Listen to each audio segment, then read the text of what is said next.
Written near port on a dark evening by Charlotte Smith, 1749 to 1806. Huge vapours brood above the clifted shore. Night on the ocean settles dark and mute, save where is heard the repercussive roar of drowsy billows on the rugged foot of rocks remote, or still more distant tone of seamen in the anchored bark that tell the watch relieved, or one deep voice alone singing the hour and bidding, "Strike the bell!" All is black shadow, but the lucid line marked by the light surf on the level sand, or where afar the ship lights faintly shine, like wandering fairy fires that oft on land misled the pilgrim. Such the dubious ray that wavering reason lends in life's long darkling way. Okay, this is a poem by Charlotte Smith.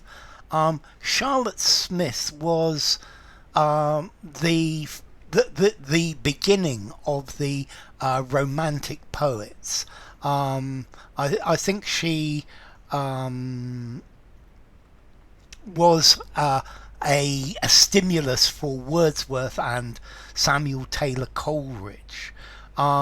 This is before Romanticism, and this is a romantic sonnet. It's in the form of a Shakespearean sonnet. Now, written near a port on a dark evening, well, that says the scene, and this is a description of this scene. So huge vapours brood above the clifted shore. So clifted means split, broken. So they're huge clouds or clouds of vapour that are hanging above the broken shoreline. The shore is broken, it's not regular, it's not something that's beautifully symmetric, it's broken and angular. Night on the ocean settles dark and mute. So night is falling on the ocean and everything is dark and everything is quiet, save where is heard the repercussive roar of drowsy billows on the rugged foot of rocks remote. But it's not all quiet, because you can hear the repercussive roar. I love this repercussive roar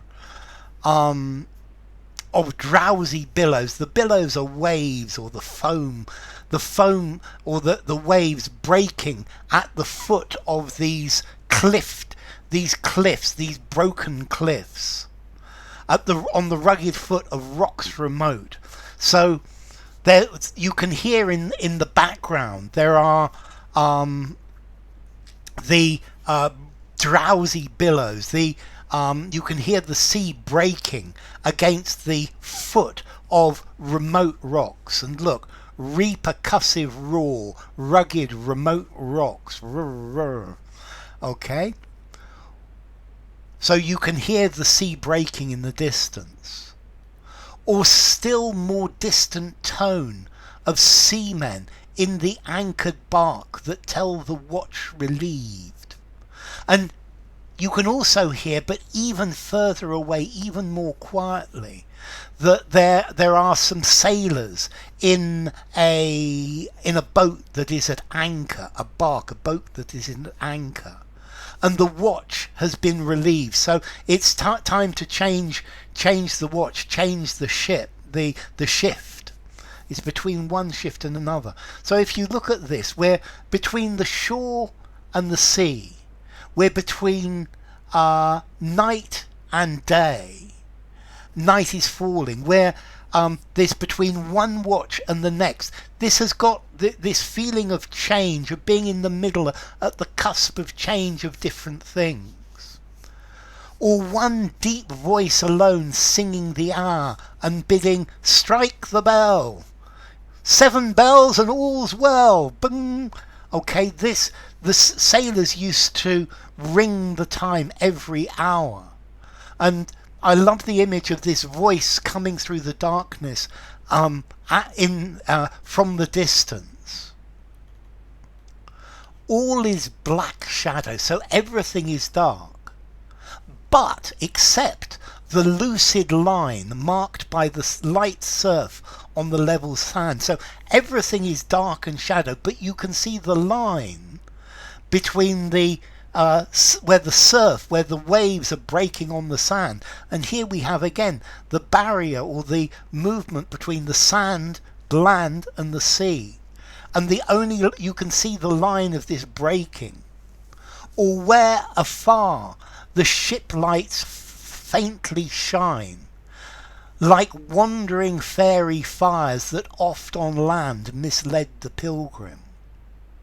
And now she starts to talk about the sights, because we've talked about the sounds, but you can see the lights of ships in the distance.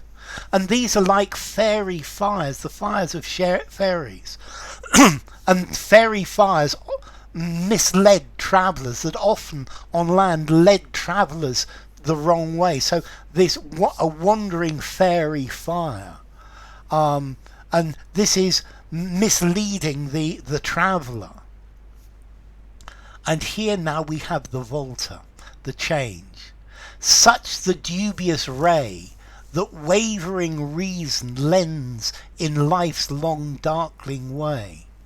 And she then says that these fairy lights, or these lights that mislead you, that lead you in the wrong direction, these are also similar to the way that we use various lights to navigate our lives, to decide where we're going, to decide what to do along the dark path of life.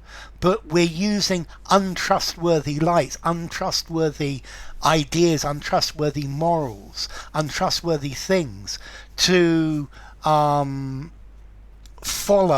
our life. And this is part of showing that this is romantic, because this is emotion over reason, and maybe our life is driven by emotions rather than reason, and maybe our emotions are the thing that we should listen to, rather than following fairy fires, following false ideas, false concepts, false